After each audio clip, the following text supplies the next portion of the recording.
done or done wrong to put themselves in the situation. What kind of drugs are they doing? Right. Or, but it's there, but for the grace of God go I. Amen. That person could have been employed, last week or last month or 3 months ago. Not like they were sitting with a bunch of savings. Right. We don't know what that person's situation is. So, and it's not because people are mean or inherently evil or bad. It's just sometimes we can get so jaded. We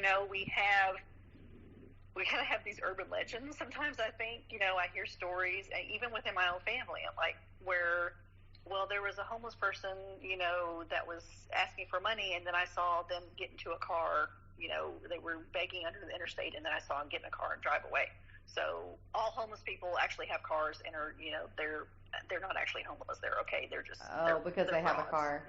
Wow. Yeah, and so it's like this, but it's like, did you actually see this? Well, no, it was a friend of a friend who saw this, and so now everybody that they see that maybe is without work and who is maybe asking for assistance, it's like they have this urban legend in their mind that this person really doesn't need help, and it allows them to distance and say, that person put themselves in the situation, therefore I'm okay, I don't have to offer any assistance, because they have a misperception. They have some flawed logic about why that person is in that situation, what their situation really is, versus saying, well, do you think have you thought about maybe that if that person actually did get into a car at the end of the day, maybe that's the only thing they own. Maybe they live in their car. Maybe the car was the only thing they had left after they lost their job and lost their house and lost their family. The car's all they've got. So it's like we make a lot of assumptions about what somebody's story is versus actually finding out what their story is. Whoever said the rule is that you have to be homeless in order to be on the street begging for money. Begging for money is begging for money. And we as therapists know that when we look away, when we make reasons, when we defend it or we make excuses for it, it's so that we cut the conflict in our psyche so that we don't feel compelled to give or to fix it. Right. And not saying that, if you don't feel comfortable giving money to somebody on the street, that's okay. Sure. But there's all ways that we can give. We all have something to offer, so maybe you volunteer with an agency, or maybe you have a child and they have a friend who has a really hard home life, and you let them come over once a week and you make sure they have a good meal, and you make sure they have school supplies or whatever it is you have to offer. Maybe you're in a really difficult situation, maybe you're leaving an abusive situation and you're like, well, what can I offer, because I'm not put together myself. Well, do you think that you could be an inspiration to somebody else who's trying to figure out if they want to leave the same or a similar type of situation you're in? Yes. We don't always give ourselves credit for what we have to offer other individuals, even if it doesn't have to be money. It doesn't even have to be time. It can just be listening. It can just be being a mentor, being a role model, being an inspiration, letting somebody know, hey, I was in a similar situation to you, and now I'm going to college, or I got a different job, or I went to a shelter, and I visited some local resources and nonprofits, and I have a caseworker, and they're really helping me make a better life for myself, So offering some experience, strength, and hope. Yeah. Just thinking about what you're recognizing that you have something to offer. It doesn't have to be money. It doesn't even have to be a whole lot of time. It can be your life experience. Maybe your story can help somebody else's story turn the page, and have a different ending. And give yourself credit for what you have to offer versus making assumptions or judgments about why other individuals are maybe in the situation they're in. Make less judgments and make more changes.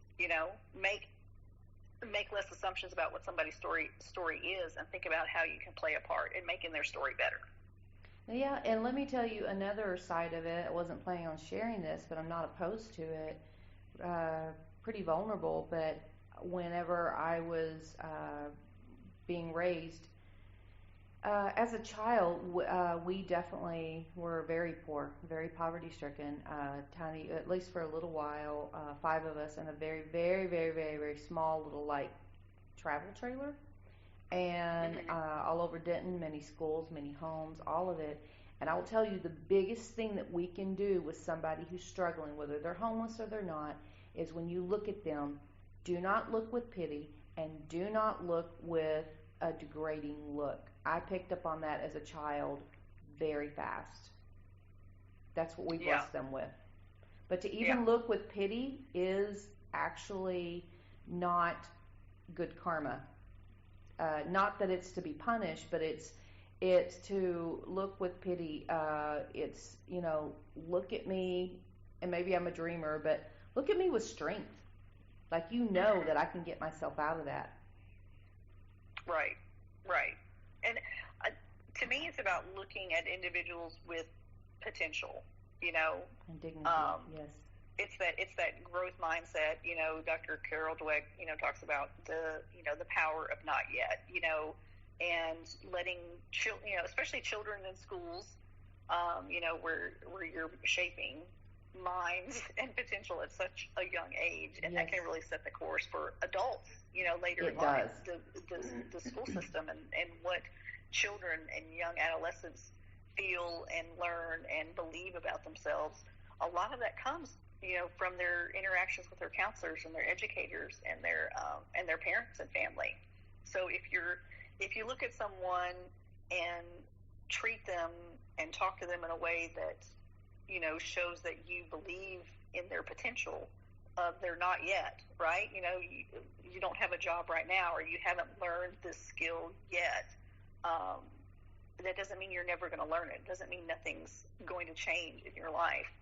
And so my timetable for what I achieved, with education or career doesn't have to be your timetable, because our whole lived, experiences are completely different. I'm a different person, and so I don't expect you or anyone to accomplish or do things the way that I do them in the same manner, in the same time frame.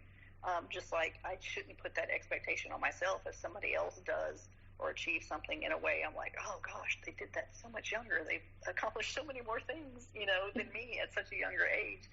They're a different person.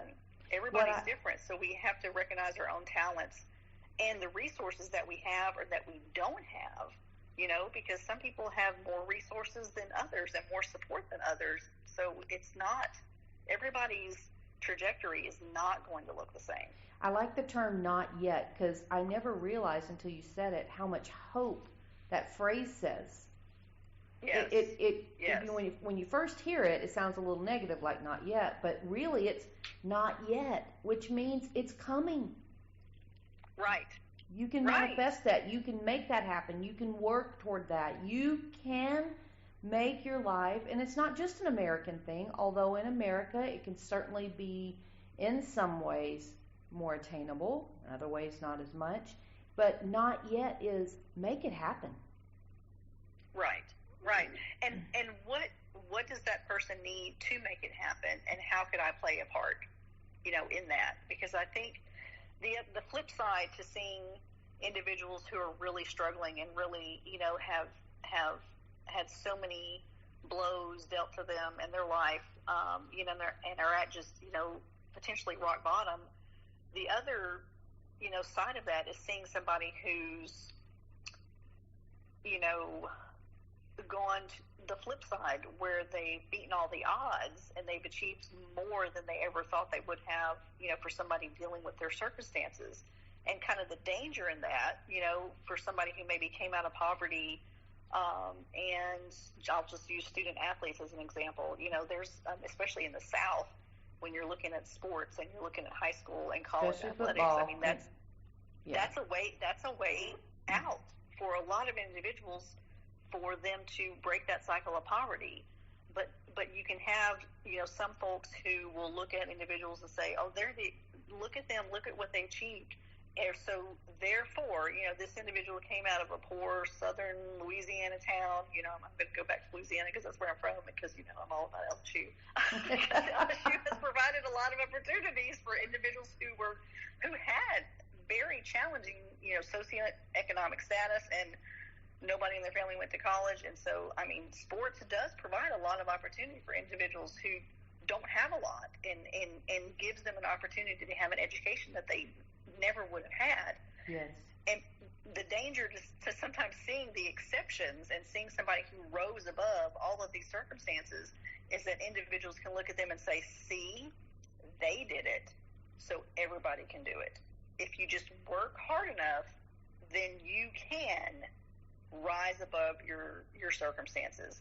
Not recognizing and giving credit to how incredibly hard, number one, to rely on your body to provide you a way out. Because when you're talking about sports, that's putting your whole body at risk just to have access to education and have access to, opportunity, where we don't put everybody in those extreme, physical circumstances to make their way in the world. But also, it doesn't give credit to all the other people along the way that maybe were a support and a resource for that individual, which, their teachers, their counselors, the family members that did support them. It wasn't just for the, the persistence of that one individual. It required a lot of support and a lot of work and a lot of behind the scenes stuff that you don't always see on the 5-minute, news story where they're highlighting an individual who beat the odds. You don't see all of the struggle that went along the way for that individual to get there, and that it is the exception and it's not the rule. And not to mention the academic, requirements. Something that's not as well known, I think, is the fact that when you come from poverty, whether that be income or just, which it usually doesn't occur on its own, but a poverty mindset, there is an unspoken rule a lot of times. I experience this a little bit of, who do you think you are? Where are you going?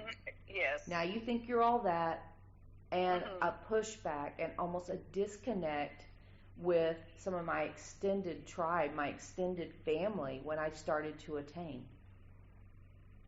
And it made me feel very alone. Right. You think you're better than us. You think you're better than the family that raised you or the community that you grew up in. And sometimes it's hard for individuals who grew up in a family where education was something of value and the goal was always to go to college. It's very difficult for somebody to fathom growing up in a family where education means you're an outsider. Wanting a college education or wanting a better career, wanting a different career than what your family, what's been in your family business, or the generations of maybe working on a family farm or having, a family business that they've supported, where somebody wanting something different is ostracized from their own, family of origin, where it's not okay to want that.